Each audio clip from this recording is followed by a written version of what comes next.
Hello, my name is Denis Halandzovskyi. A dramatic shift may be underway in U.S.-Venezuelan relations.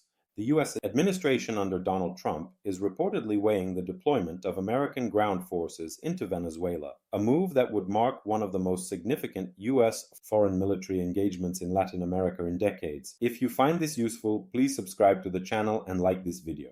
And thank you to all of Ukraine's partners for your continued help and support.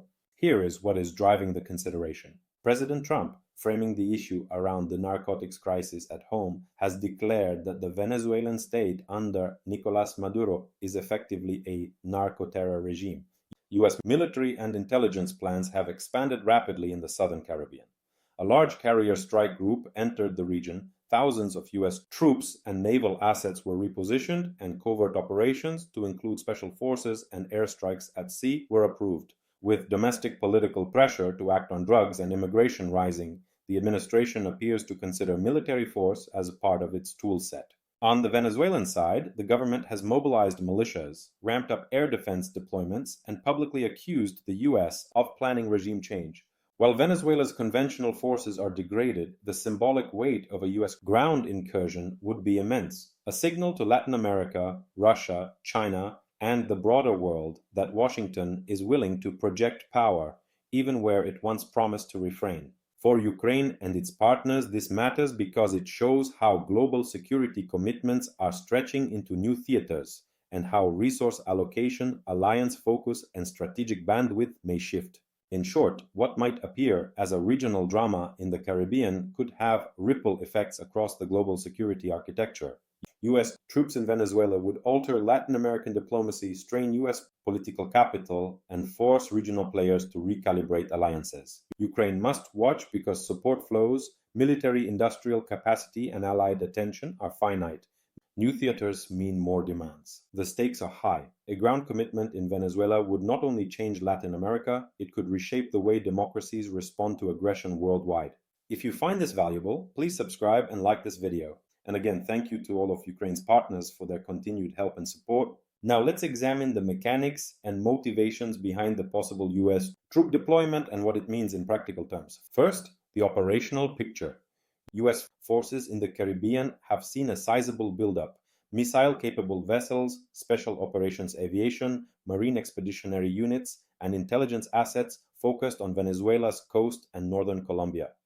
Planning documents reportedly include options for amphibious landings, precision strikes on suspected narcotics infrastructure, and rapid deployment of U.S. Army units into Venezuelan border states. While no formal operation has been announced, these preparations advance the notion that ground presence is on the table. Second, political calculation.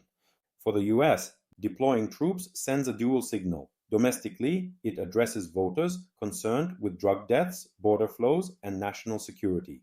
Internationally, it shows that U.S. will act even outside Europe and the Indo-Pacific. For Venezuela, the prospect of U.S. boots on its soil triggers existential rhetoric, imperialist invasion, oil theft, destabilization. It also gives Moscow and Beijing a stage to play on by offering support to Caracas and highlighting U.S. overreach. Third, risks and trade-offs. A U.S. ground deployment in Venezuela involves costly logistics, extended supply lines, and high potential casualty risk. It risks alienating Latin American governments, sparking insurgent conflicts, and provoking Russian or Cuban responses.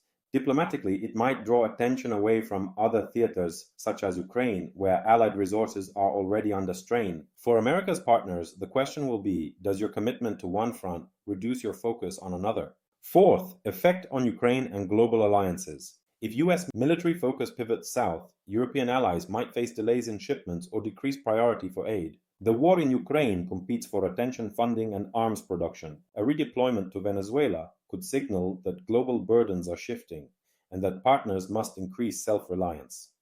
Europe, NATO, and Ukraine should monitor whether a U.S. redeployment weakens their strategic position or invites greater Russian influence elsewhere.